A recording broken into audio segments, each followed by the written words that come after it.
All right. Well, again, good morning and thank you for joining us this morning, everyone, for this Mental Health Awareness Month community conversation, the silent crisis in construction, suicide prevention, and workforce resilience.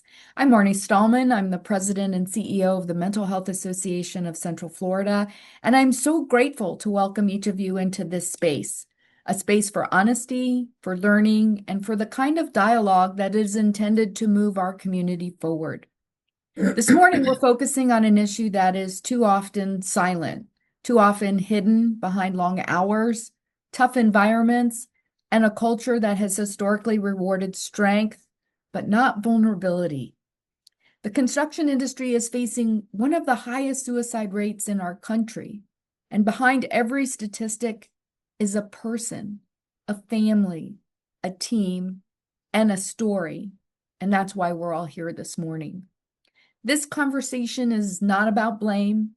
It's about understanding, and it's about leadership, and it's about recognizing that resilience isn't built alone. It's built together through awareness, compassion, and the courage to talk about what has long gone unspoken.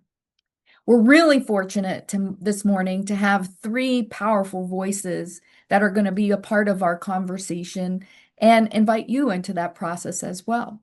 The first is Jeff Forrest. Jeff is the CEO of Winter Park Construction, and he's bringing the perspective of industry leadership and culture to our conversation this morning.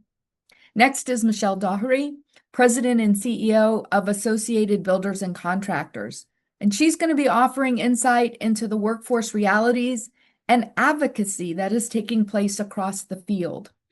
And then Dr. Charlotte McCullough, founder of Centerpiece Couples and Family Therapy and a Mental Health Association of Central Florida board vice chair. She's going to help ground us in the clinical truths behind what workers and families are experiencing every day. Their perspectives will help to see the full picture, what's happening, what's changing, and what still needs our collective attention.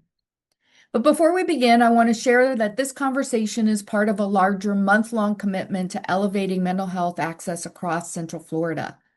May 1st was the beginning of Mental Health Awareness Month and marking also the 80th anniversary here at the Mental Health Association of Central Florida. Throughout these next 31 days, the Mental Health Association is hosting and supporting community conversations and events, trainings, youth-focused outreach during Youth Mental Health Week that will start on May 11th, and storytelling initiatives designed to make mental health visible, accessible, and impossible to ignore. And then on May 28th, we'll come together for our 15th annual Legacy of Champions Luncheon. This is our signature event gathering those here in our community that we would like to honor as individuals and organizations who are driving meaningful change in mental health access and equity. This year's theme, Resilience, the Stories We Share, connects deeply to the work we're doing today, because when people share their stories, whether on a job site, in a boardroom, in a classroom, or in a community gathering, stigma loses its powers. Stories open doors. Stories build connections. And stories remind us that resilience is something we build together. To join us at the luncheon event or to learn more about the many events and conversations happening, please go to mhacf.org where you'll find all of those information points listed. I hope today sparks new understanding, new partnerships, new commitments to supporting the well-being of construction and the workforce. Thank you for showing up, thank you for caring, and thank you for being part of change. So let's begin. I'd like to start first with Jeff, if that's all right, and invite you to talk about, from your perspective, how is mental health crisis showing up in the construction industry today as you see it? Well, first of all, thank you for including me in this conversation. This is just something near and dear to our hearts, both in our company and personally. So I appreciate that. I've been with WPC for 47 years and had the pleasure of running that company for a very long time. I am Jeff Forrest Sr. My son, Jeff Forrest Jr., now runs the company. And when you think of our industry, I think the the most important word that comes to mind, no matter where you are in the food chain, is stress. And our job sites, our financial stress, our scheduling stress, I think becomes one of the bigger conversations when we talk about mental health and otherwise. And so for us in the construction industry, if you're an owner like myself, you have economic stress and risk that you take on. If you're a superintendent or a project manager on a job site, now you're not only have financial components associated with that project, but you have schedule and performance concerns. And if you're a worker, which I think is a big part of our conversation, it is long days. It is probably not the best pay that it could be. And I think there's a lot of things that kind of add up to a recipe of poor mental health, really at all levels, but probably mostly at that kind of worker level that I'll talk about. Wonderful. And Michelle, from your perspective, what trends are you seeing across the industry related to workforce mental health and well-being as it pertains and intersects with what Jeff is talking about?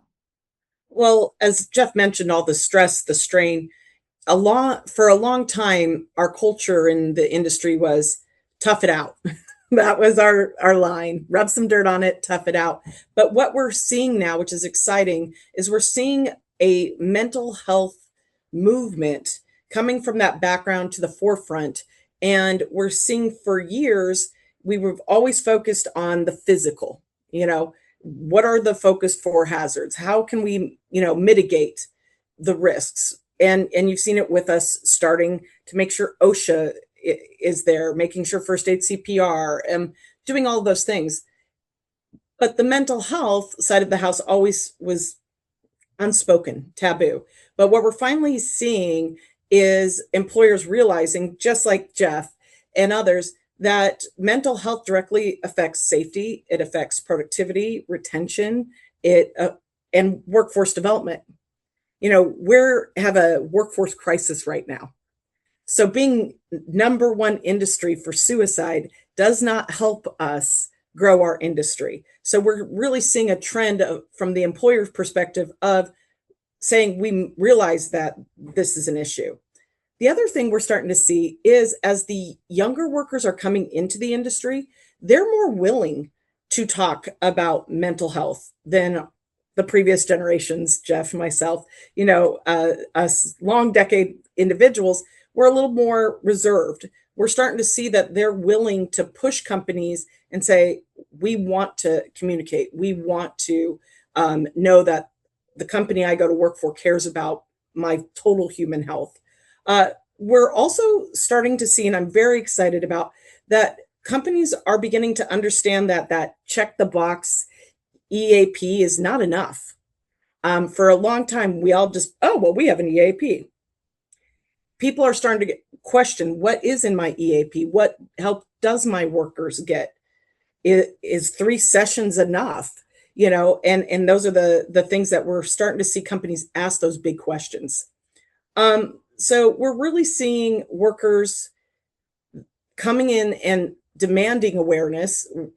One of the issues, though, that we still have is a weak point in trained supervisors that can then offer that peer support and clear pathways. So we are seeing our leaders of the industry say, what can we do to create leaders that understand vulnerability, accountability are not different things, right?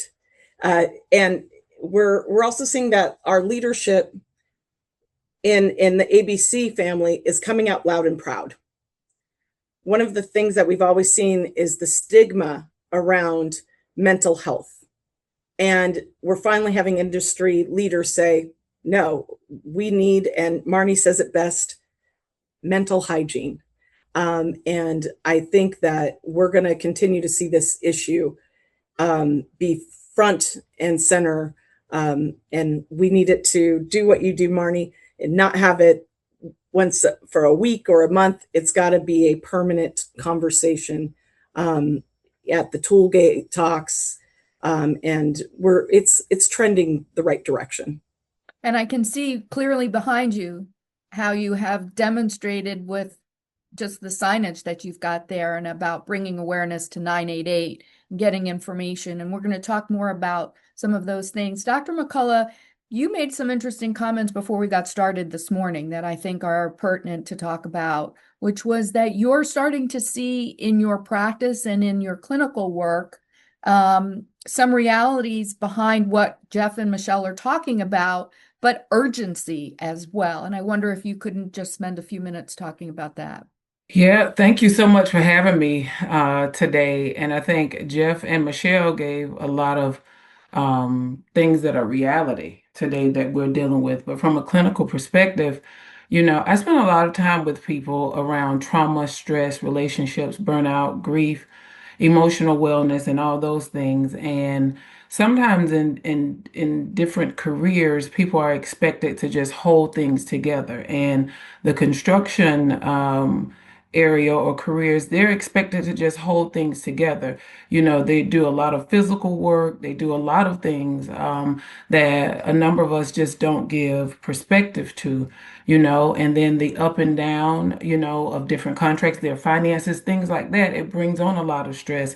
And most of us know when stress is held in or pressed down, like a lot of them are told to do, it comes up in different ways. It can come up in substance abuse, it can come up in marital issues, it can come up in all types of ways. And so, what I'm seeing in my practice is a number of construction workers are coming in for these things around stress related. But what I am also seeing that there are a lot of leaders like Michelle and Jeff who are now encouraging their employees to go towards help, getting the help that they need, and not only encouraging them to go, but really creating paths for them to access that help that they actually need. And I think that's one of the things that we have to really focus on, not just saying that help is available, but making it very, very accessible, moving away from those barriers, because most of us know um, it's a male-dominated career path, and majority of the men are told, to push through, to be strong, to not worry about it. But now we're seeing the reality of that. That is weighing in heavy on our male population or the people that are in the construction career field. And it's really, affecting them in all areas of their lives. So I'm seeing a lot of that. And like you were saying, Marnie, most recently, it's yesterday, I had a couple of construction workers reach out for crisis appointments, which says to me that the organizations that they are a part of, they're pushing them in the right direction. But I still think we have a ways to go around destigmatizing, getting the help. Awareness is one thing, and I love what we do this month, but I hope the people that we're talking to today take the next step to really reach out for the help, to really create paths, create that culture within your organizations where your workers can really reach for that help and make it very easy, because when I think of things like that, Marnie, I think of mental health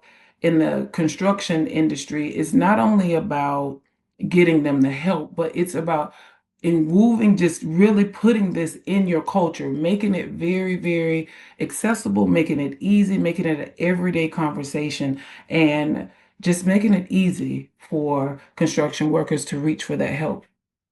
And that's a really important point. And I want to pivot back to Jeff and the word culture, because I think that when we talk about this topic and we try to bring awareness to it, there has been movement about destigmatizing and bringing a better openness to it. But I wonder, Jeff, from the construction industry, whether the workers that you see and that you have worked with feel comfortable, and how does an organization like Winter Park Construction really take a hold of and try to create a culture shift? Yeah, the idea, culture is a strange word that people throw around within companies, and for us, it means so many things. But most importantly for us, it's about communication and what we're trying to accomplish as a company, what our why is, I guess, if we want to steal some words from some smart people. But the reality is, culturally for us, and I think for me personally as a leader, um, this started for me more around COVID than any other time in my life. Although I've had experiences with friends committing suicide and others, the idea that I had friends who, lots of them, good friends, who basically went from working every day to not working at all because they lived in California or other parts of the world. And so for me, we started this trend of checking in on everybody. Everybody would pick up the phone at least once a week and we'd all call and see how you're doing, what's going on. And we wouldn't accept that initial response, yeah, I'm doing okay, or I'm fine. It's like, all right, well, tell me a little bit more about what you're doing every day. How do you wake up, et cetera. That began my journey of inserting the conversation in our company. And it started slowly. For me, one of the easier things to do was walk into my office in the morning, put all my stuff down, and start walking around. And just like, hey, how you doing? What's going on? What did you do this weekend?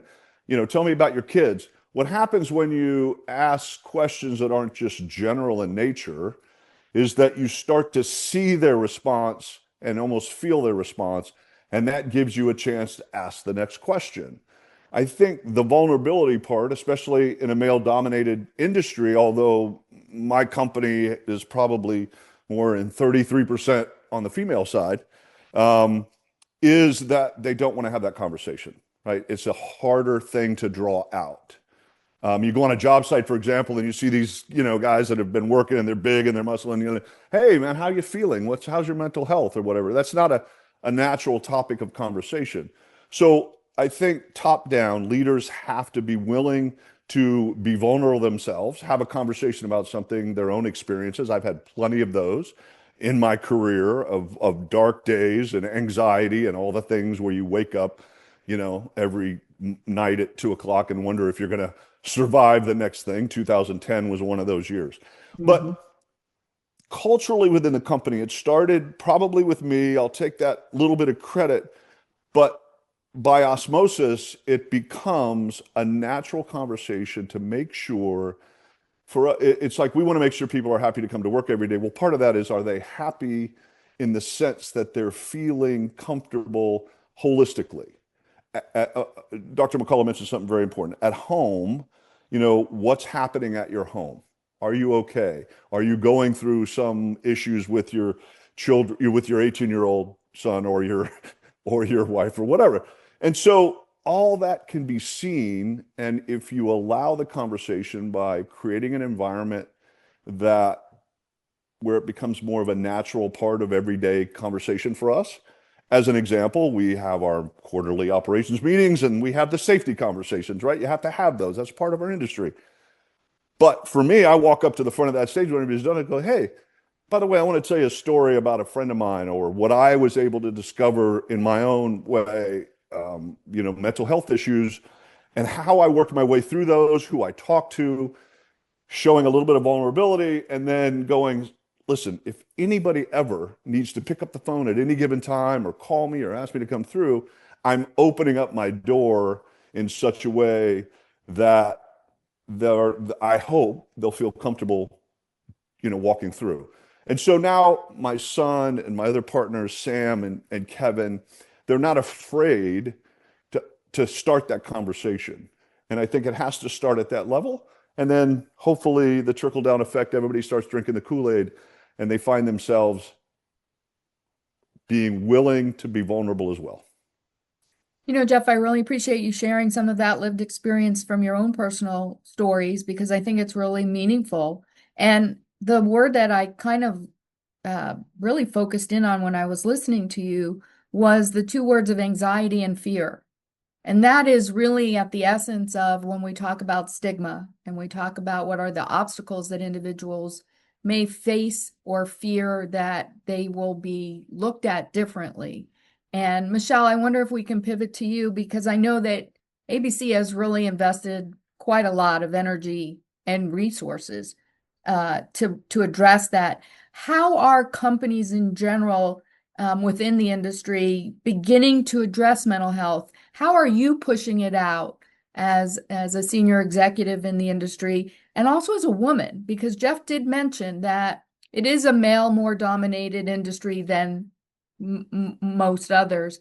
But I know from learning and being a part of the conversations with everyone, there's a real investment in bringing women leaders into the fold through the trades organizations, teaching those skills, and opening up the industry to not be as male dominated. And I can also attest, and I think Dr. McCullough can talk about this in just a minute, that while it may seem more reasonable to think that a woman is going to be maybe a little bit more likely or open to expressing how that's going on, that may not necessarily always be the case in a male-dominated room. So there's some nuances there. What are your Yeah. thoughts? Well, I'll give you to your point. 30 years ago, when I got into the industry, I was the only girl on the job site. So I was probably over the other direction. I was going to be the toughest person there, not the most vulnerable. So when I think of our workforce, male, female, I understand from my perspective as somebody that was out there digging trench and doing those things, how did I feel? And has it really changed in 3 decades? And the answer, unfortunately, is it hasn't changed enough. We're still seeing that rub dirt on it. And there's one 4-letter F word we all enjoy saying and using on a regular to get out of real conversations. And that's the word fine. Fine. And so what I'm trying to do is push people too, is when you're walking and doing those morning talks, and Jeff is that perfect embodiment of what a leader needs to do to bring that top down. We can have stickers, we can have 988, we can have all those things, but it takes the vulnerability of the leadership to say, let me show I have some vulnerability, so that it opens the opportunity for everyone. So a couple things that I'm really excited when we're seeing these culture changes is companies are being willing to be more honest, open, and transparent with their workforce. They're starting to understand the stresses and strain. And Jeff hit it. We have so many different stresses in this industry, whether it's physical, whether it's family, whether it's financial. So when we walk past people on job sites all the time, hey, how you doing? I'm fine. I'm just going to encourage everybody to stop and say, that's awesome. You're fine. What would make you fantastic? And it'll throw them off because they're not wanting. And a lot of times we're afraid. We're afraid of if to ask and reach out. So one of the things that ABC is invested in doing is training our workforce. I'm very proud. It's not enough, but just since 22, we've trained over 3,600 individuals on construction suicide prevention.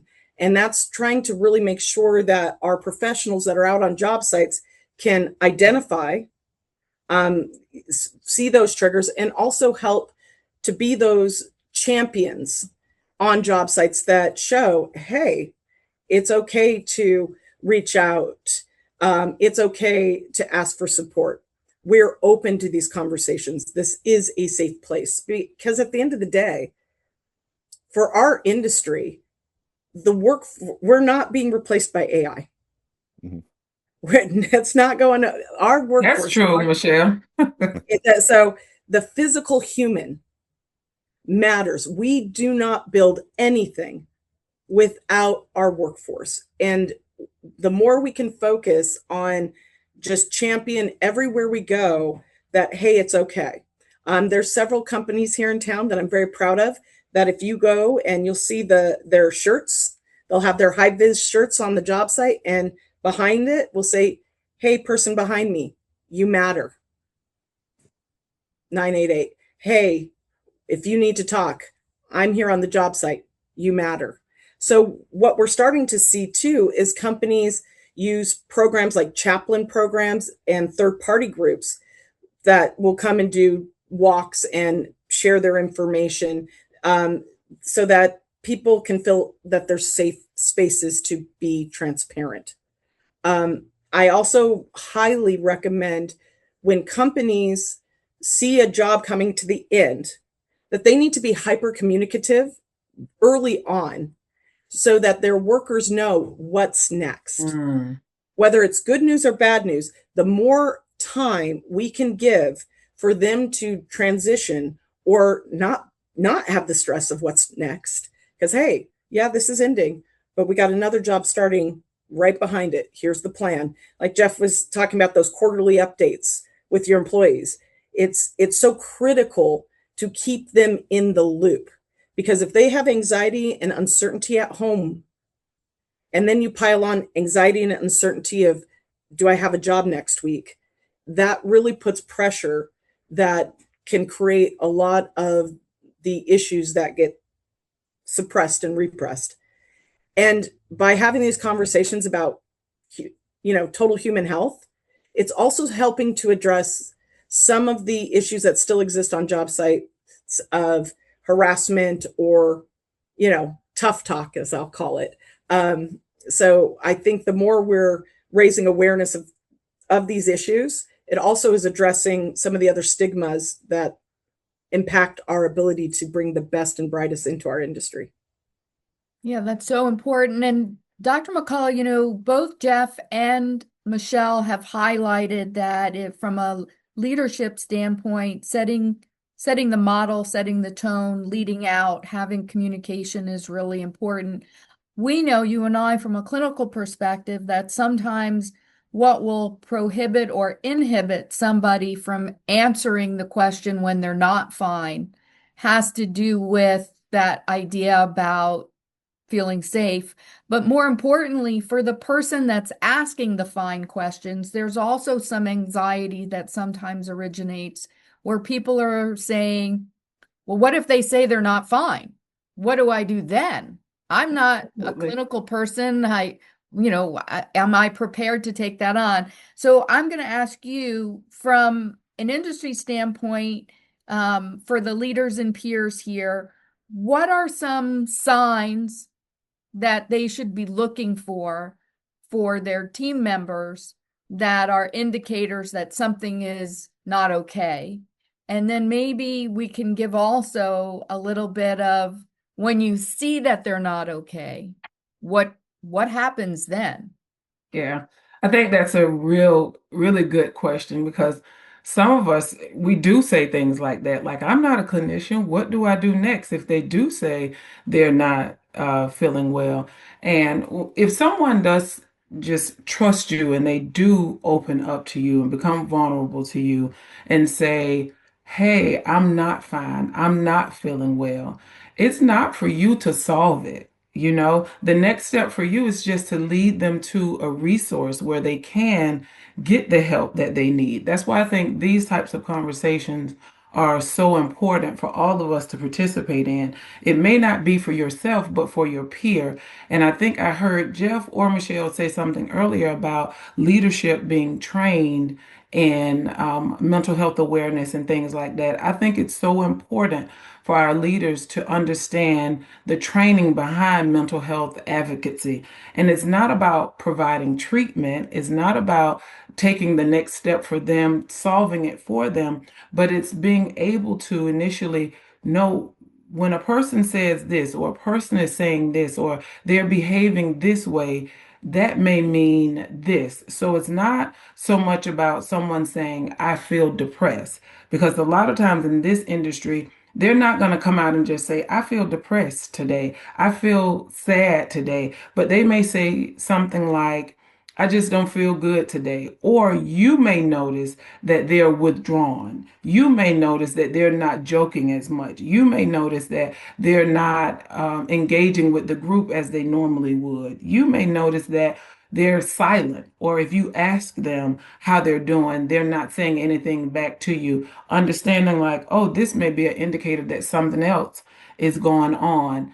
The other thing I think that's really important, Marnie, is creating a space where the workers have a confidential hotline, or if not a hotline, just some way that they can reach out for help that keeps their dignity intact, so that their coworkers don't know that they may be going through something. That's one of the barriers as well in this industry, of not letting everyone else know that they may be going through something that's a crisis, or going through something in their personal lives. Another one that comes to mind when we're talking about leadership and mental health advocacy is a person knowing that if I do reach out for help, that my job is not in jeopardy. A number of people that I've heard from in this career field is that I don't want to say anything. I don't want to alert my leaders because I may not have a job. If I need to be out or if I need to take care of myself, I may not have income. So as a way of moving away from that, I'll just keep going and keep pressing through. And as I said earlier, we know what happens when people just press through. The crisis, the issues, the challenges, they don't go away. They just come out in some other way. Yeah, that is so critically important. And I think that that also goes into the conversation about why stigma can be so crippling unnecessarily. And one of the things, as we talked back about the fine question, our partners at Advent Health here in our community have a wonderful program through the Be a Mind Leader, where you may have seen it, where the sports players from the Orlando Magic, from the Tampa Bay Bucks are going around just saying, "Hey, are you good?" Good, yeah. And what I would like to just throw out to everybody is that you don't always have to say, "How are you?" or "Are you fine?" There are a lot of different ways to open up the conversation and to try to do that. But I think it's really important, as Dr. McCullough said, to really understand that you're not the problem solver, but you can be a great listener, a Yes. deposit for where that person is at that moment. And then I did just want to add this one other thing, and Dr. McCullough, maybe you want to jump in here as well. Sometimes we forget to take care of the strong ones. Mhm. Those are the ones walking around asking, "Hey, are you good? Are you fine?" But don't get the return question back to them, "How are you?" Yes. And one of the things that sometimes happens to individuals that wind up being the deposit of that information, of that emotional experience, is that they wind up carrying a little bit of that trauma for that person's lived story back with them, or they could be triggered by another person's story that they themselves are relating to or have an experience close with, but haven't yet talked about it themselves. And I wonder, Dr. McCullough, will deviate off the questions for just a quick minute to come back on that, because I know you had mentioned trauma, but we often don't talk about the folks that are the absorbers as well. And that includes leaders like Michelle and Jeff. Absolutely. I always say, who helps the helper? And I think that's important for us as leaders in this industry or just in this whole advocacy thing. How do we take care of ourselves? What are you doing for yourself? How are you checking in? I know as a leader, Michelle and Jeff, it's important to check on the people within the organizations, but also for you, because it's heavy for you all too as leaders. There's a lot of responsibility that comes with this at the top. We talk about bringing it down, but at the top, how are you taking care of yourselves? How are you pausing and making sure that you're okay? So when you do recognize something is going on with the people within your organization, and it may trigger you, which is quite natural for a human being in this lived experience. But how are you taking care of yourself? What are you doing, to take care of yourself, to make sure that you're in that space, not perfect, but that you're in a place that's healthy to continue to lead in your profession as well as your personal life as well. And I think that's a really good point, Marnie, because I often say, who helps the helpers, at the top, because we're humans too in this lived experience. We have crises going on. We have things going on in our personal lives, but how do we take care of ourselves? And I think that definitely guides how we take care of the people that we lead. Yeah, I want to invite Jeff and Michelle into that part of our conversation, Mhm. share, because I see a lot of head nodding going on about it. Jeff, what were you thinking as we were talking Yeah, about? so thank you. And I've had in all my life and periods of time, I've had different ups and downs. One of the things that I learned from my current partner, Caroline, is how effective therapy can be if you're not afraid to go to therapy and not afraid to have a conversation, really just picking up the phone. And there's so many ways to do it right now. I use a group called Glow Therapy, which is an online thing, and you pay for the hour and whatever. Now I do it for lots of reasons, not as much instruction as much as it is parenting and partnering. But the reality is, I think that for somebody like me, I've had very interesting experiences. Like I said, friends that commit suicide. And you have a little guilt associated with it, which is a part of a conversation I could probably have with Dr. McCullough. But I think there is an opportunity for leaders and otherwise to make sure that in my case, I'm not afraid to speak to anybody about anything that I've ever lived through. Now, maybe that comes at 63 years old when, I used to think, man, my dad says some stuff I can't imagine he would say that in public. But for me, it's like, okay, you get to a certain age, you go, I just want you to hear this because I got some wisdom I want to expel upon you. And part of that is my personal experiences associated with my own personal mental health or friends that I have or otherwise. And I think, and somebody can have a better conversation than I can about the idea that you can't be afraid to go to therapy, can't be afraid to talk to somebody. And so, and I'll have some other conversations I'd like to come back to about, signs and what you see in people, but I'll let Michelle speak to her experience. Yeah. I want to real quick, and I will speak to this, but I want to talk about what you talked about the leadership's lonely. And so absolutely checking on leaders is critical. And we have to be careful on job sites because one of the things that we can forget at times is we'll take Johnny or Billy or Mary, and they're on one job today, and then we're like, hey, and tomorrow you're on a new crew. And sometimes we forget to make sure that we're helping them integrate. And we'll just be like, oh, well, they've worked with the company 10 years. Well, did you just take them from the core group of folks that they've been working with for the last 5, 6 and just throw them with a new group? Did you just promote them without giving them those supports from the worker level now to a supervisor level and the stress and strain and, and even pushback that they might get from their former peers? So there's a lot that we have to do as businesses in the construction industry to also pay very close attention to that, because change can be wonderful, but it's still change and cause stress. Absolutely. So that is one of the big issues that I see. And I love that you brought up leaders. Some of the hardest cases that I've dealt with of losing friends in this industry, it wasn't necessarily always that young entry-level worker. It was senior leaders. It was the foreman. It's the superintendent. It's, in that space. So back in 22, when we started doing total human health training and suicide prevention training, you do, like it was mentioned, people share their stories, and you carry the weight of their stories. You carry the weight of the hurt in their heart.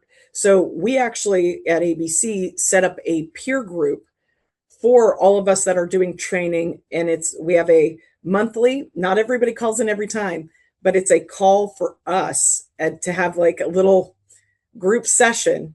The other thing that we've created is a red, yellow, green. And we'll random text each other, what color are you right now? And so it's like, if it's red. I like it. And it just helps the helpers to remind us that we need that support too. So I think that's one of the things I would highly recommend companies look at doing is having these open dialogue conversations, but having those higher level of what can we do to support those who are supporting the team. I love, Jeff, you talking about, I think one of the coolest things I've seen is how accessible now getting therapy, getting support is. If we're just willing to push a button, we can get the support we need. So for myself, one of the things that I do is I call that group session. I don't call every month, but at least once a quarter, I'll have felt like some pretty significant weight, because we also have job site accidents and things of that nature that carry a lot of weight on our shoulders as well. So I'll call in, we'll talk through, I'll get support. And to Jeff's point, I think once you learn that it's comfortable and easy to talk, and then you'll talk about anything. And so I think that's a big thing we have to push is part of mental hygiene is taking care of yourself. And Marnie, thank you. And because what you've done by even just really trying to help everybody say, the best story you have ever said that is stuck in my head is, when do we teach our kids to brush their teeth? And that has stuck with me since, because we teach them so they have a habit, so that they do it when we're not watching. So we at the work site, we train them, right, on using a tool and train them.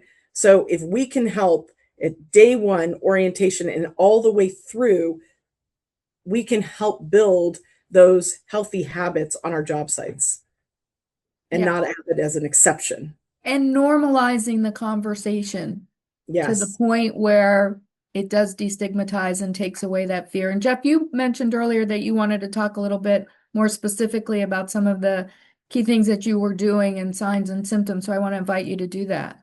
Well, Dr. McCullough mentioned something that kind of caught my attention, and that is, when we think of somebody that might have a problem and trying to figure out, if they do, how they're feeling. And one of the ways that we look at it is you can easily see the signs of performance and not be mad that they're not performing well, but actually be curious as to why they might have performance problems. One of the easiest things to do is they were always on time and now they're not, right? What does that mean? Why aren't you on time anymore? I'm not going to get mad at them for being late. I'm going to go say, hey, what's going on, right? So little signs. I've gone around my office so many times, and it's the similar amount of people. First of all, they expect me coming. They look for me coming, and if I'm off, then they question it. But I can tell now that my responses that I'm getting about, hey, how was your weekend? They're longer or they're shorter, right? And if they're longer and they start using words like, man, I had an amazing time, or I got to see my parent that I haven't seen in a while, or whatever the case might be, you can start to gauge the responses by being habitual with the process.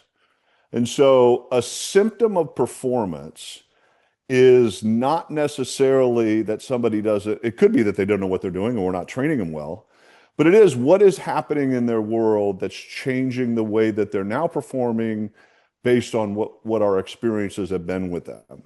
And I think that's one of the things that's important to recognize. If they don't want to come to you and have a conversation, are you looking for signs that might be reflecting something that's going on? A divorce, which is always stressful, right? I have one of my employees. I was just having lunch with him the other day, and he was, yeah, I'm going through a divorce. Hey, man, I've been there. Everyone to talk about it. Let me know, right? And so just starting that thing and trying to see where their performances are. I thought that was an important kind of part of the mixture of one of our previous conversations. So. Yeah, thank you. I think that's really important, Jeff, noticing those patterns, understanding how to interpret those patterns. Because sometimes in leadership, we're so concerned about performance and then discipline, but slowing down and leaning in and just saying, what is going on with you? What's going on here? What is this? This is different for you. And letting people know that they matter, and letting people know that you are human, and that builds that trust. So when something is off with them or they're going through a crisis, they feel okay. Their dignity is intact. They feel okay giving that information to you. And I think of vulnerability. When we talk about vulnerability, think of the V in vulnerability, volunteering information that you would not know. That's what vulnerability is. How do you build that relationship with someone? It's not that we have to become best buds, but just how can you as leaders build that relationship where people will release things to you that's really harming them silently, where they can reach out and get that help. And I Dr. think McCullough, that really leads us into a great question that I had for you that I'm sure some of the folks that are joining us today, we want to try to give them some practical, experiential, what are some things? So I'm going to impose on you What are some practical ways that members of the industry, specifically here with construction, can better support the individuals and the workers that they are trying to connect with and clearly care about?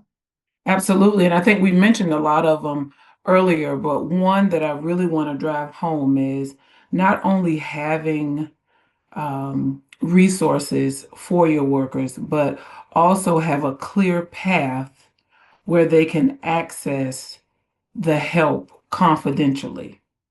Having a clear access, a clear path where they can access those services quickly and confidently.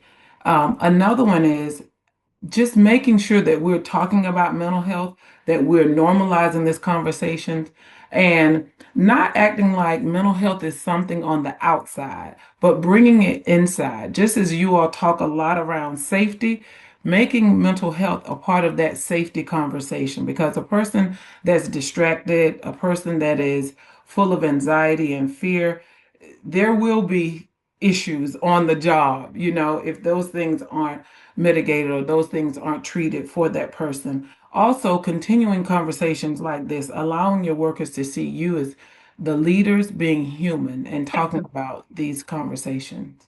Or I just, really love that you brought this in, which is the idea about safety on the job site, because that is a pivotal key focus of everything that as I've come to learn about the community and the industry through working directly with Michelle and others, is safety is number one on every site. But sometimes we only think about that in the physicality of the safety and not the psychological safety. And right. I'm seeing you nod, Michelle, so I'm going to let you just go because I can see like the thought bubble is right there over your head. So go for it. We tell everybody to stretch and flex every morning, right? So, I recommend, and we have the resources. We're here to help support, and in partnership with Marnie, we're anything that ABC has, we give to everyone, because safety should never be behind a wall. We need to give all the resources possible. So I even strongly encourage it's like, hey, if you're having a morning stretch and flex with your crew, share other resources. It's not just 988, it's 211. Are we making sure that they're getting the financial literacy that they need? Are we helping them, be aware of the new resources out there? Are we discussing the dangers of opioids? Are we discussing all the lives that we're losing to fentanyl overdoses and how to use Narcan? These are all conversations that come in for total human health. And so while we're stretching and flexing every day, we can ask people to stretch and flex and be more transparent about themselves. And that's a beautiful opportunity. People are together. We have tailgate talks. So it's like, hey, if we're getting together and we're teaching ladder safety, are we also teaching people to how to be the ladder to help people out of a hole? That's a great analogy. So, there's real easy ways that if companies are truly committed to their workforce, that they can implement very easily without it impacting productivity. Because that's what we'll hear sometimes with, oh, I got to wear this harness. It's going to impact my productivity, but it's going to save your life. And we can increase productivity of our workforce the more alert, ready, and healthy that they are in that total package. One of the issues that we have not addressed that I do want to address is the aging workforce. We need to be very aware, and we forget about it because we have such a workforce shortage. For every 3 individuals that are leaving the industry, we're only replacing them with 1. That sounds scary, right, Jeff? That's what we're looking at. That's scary. It is. Yep. But it's actually way worse, because when you take those 3 individuals we're losing, they're on average have worked 30 to 40 years, right? So you're losing a collective 90 years of experience for every 1 new person that's coming in. And the pressure of the aging workforce as others are leaving them, more and more pressure is on them to mentor this new generation. When I got in, there would be 8 superstars and me, and so I had tons of mentors surrounding me when I got in the industry over 30 years ago. I walk into those same sites today and it's reversing. And there is a lot of pressure on our aging workforce to be the mentors, to handle more than they've ever handled before, to work with people with a lot less experience. So we have to think of them too. And for the individuals that are doing the physical work, we need to watch, because one of the unspoken anxieties is if all of a sudden I've been, let's say, a carpenter for the last 30 years, tilting up, working, and now this young whippersnapper is able to come and run circles around me, is my job at risk?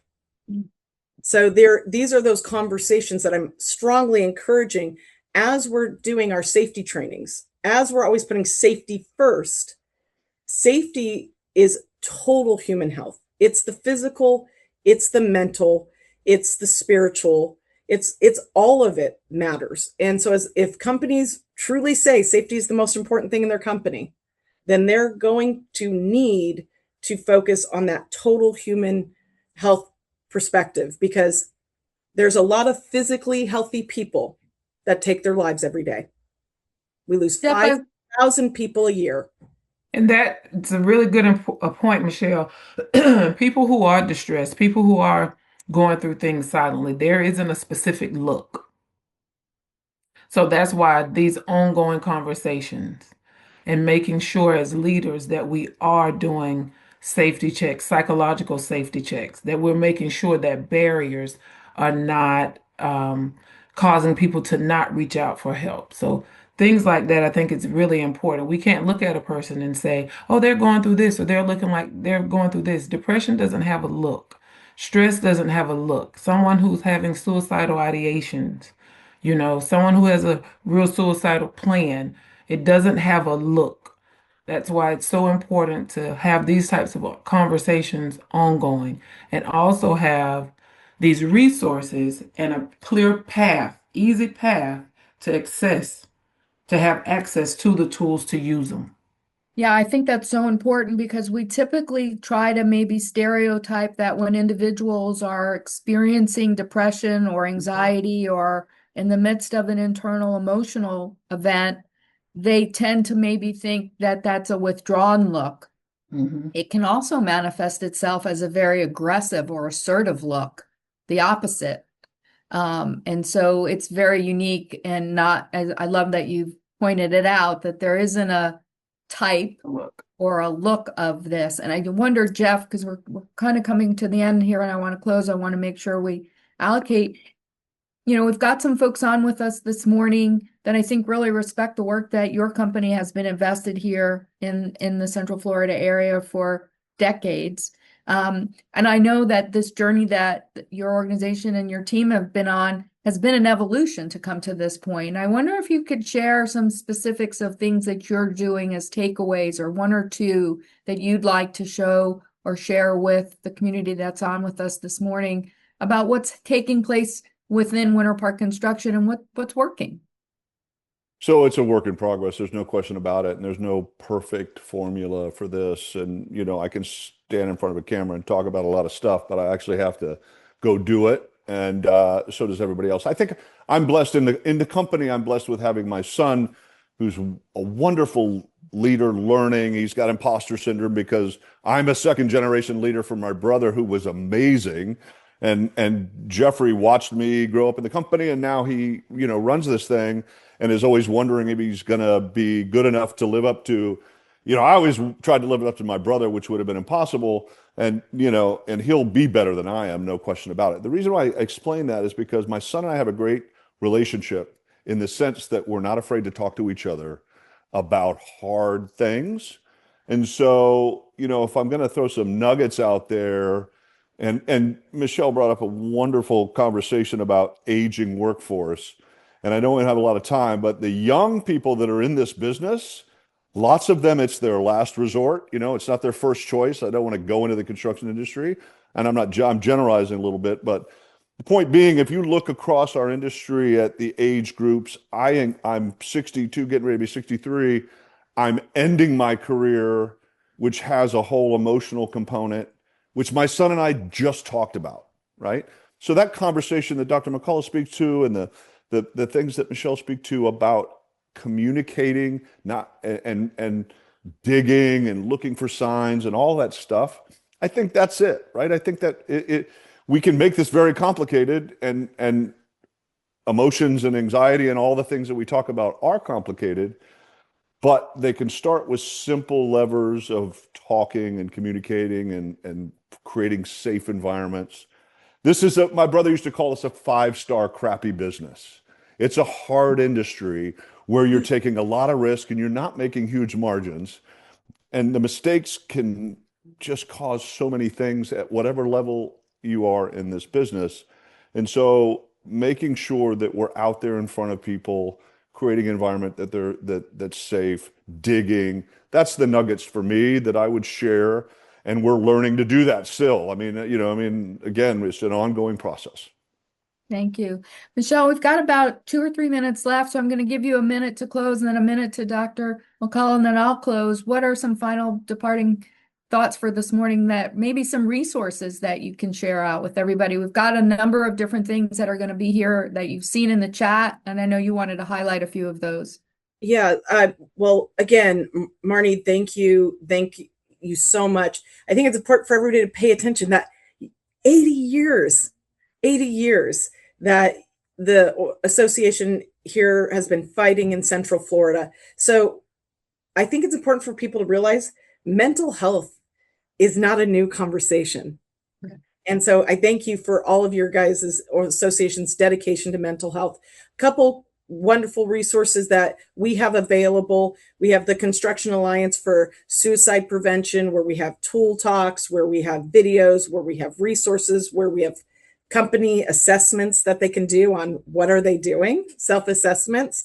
We have our safety and total human health report that we issue out every year, so companies can benchmark themselves against other companies to say, are we putting in all the right processes to keep our people safe and healthy? And another thing I want to take a moment to talk about, Marnie, and I thank you so much for all of your help and support. One of the things that we're doing is we're not, as Jeff is saying, we're not going to just talk on a camera. We are going to go out on the end of the month, May 30th, 8 a.m. We're going to be back where we started, right? At Lake Eola, and started the month. And we're going to be doing a road walk. The walk is for survivors and hope. We're going to take 5,000 steps, one for every life that we have lost year over year, where we're losing still 5,000 people a year. And I think it's important for people to understand we as an industry have to do this now. We are losing almost 56 out of every 100,000 workers. We can't afford to lose that. Too much. So we're doing the road walk in honor of a young man, Jeremy Pratt. He was just entering our industry and took his life as he had just gotten 4 construction job offers. Jeff, he was a rock star. You would have loved him. And we're using this opportunity to really show behind every statistic that we've been talking about today is a son, a daughter, a coworker, and it's also our future. Without individuals coming into our industry wanting to be there, like Jeff said, we're not always everyone's first choice, and we're not always the prettiest girl at the prom, but we need people to want to dance with us. We need people to want to be in our industry. So the walk is really, and I'm inviting anyone that hears this, please come out, get involved in the walk. I know we're going to have resources out there. We'll put some in the chat and we'll send stuff out after, but it really exists because one mother was honest and chose to speak, and because our industry has chose to stand up and show that we're all impacted every life we lose. Thank you. Thank you, everyone. So as we bring the conversation to a close, I want to thank Jeff and Michelle and Dr. McCullough for joining this important conversation, and to you all who took the time for this past hour to be a part of this and to spend this time learning and leaning into a topic that's not easy, but is absolutely essential. What we've discussed today is more than a workplace issue. It's a human issue. It's about fathers and mothers and sons and daughters and teammates and friends. It's about the people who build our communities, our homes, our schools, and our infrastructure, and who deserve the same level of care and protection and support that they give to all of us through their work. The construction industry's mental health crisis is not going to be solved in this hour or by a single organization like ours, but through a single strategy where we can come together to look for change and to be a part of that. And every time we speak openly, every time we challenge stigma, every time we choose compassion over silence, we move forward towards a safer, healthier, more resilient workforce and community. I hope you leave today here with something that might stay with you, a new insight, a new commitment, a new strategy, something from our conversation that you heard and might be willing to start. Because culture shifts when leaders lead, and every person here has the power to influence the culture around them. As we continue through Mental Health Awareness Month, I want to invite you again to come out to the walk on May 30th, and to also go to our website, mhacf.org, for the list of other events and opportunities that are going to be taking place this month. But as Michelle and Jeff and Dr. McCullough all have said today, this morning, this doesn't just happen during this month. This is a conversation that goes every day, every year. So thank you for showing up today with your openness, for your caring about the well-being of our workforce, and thanks for being a part of a community. Have a meaningful rest of your day, and let's keep this conversation going long after we log off. Thank you. Thanks, everyone.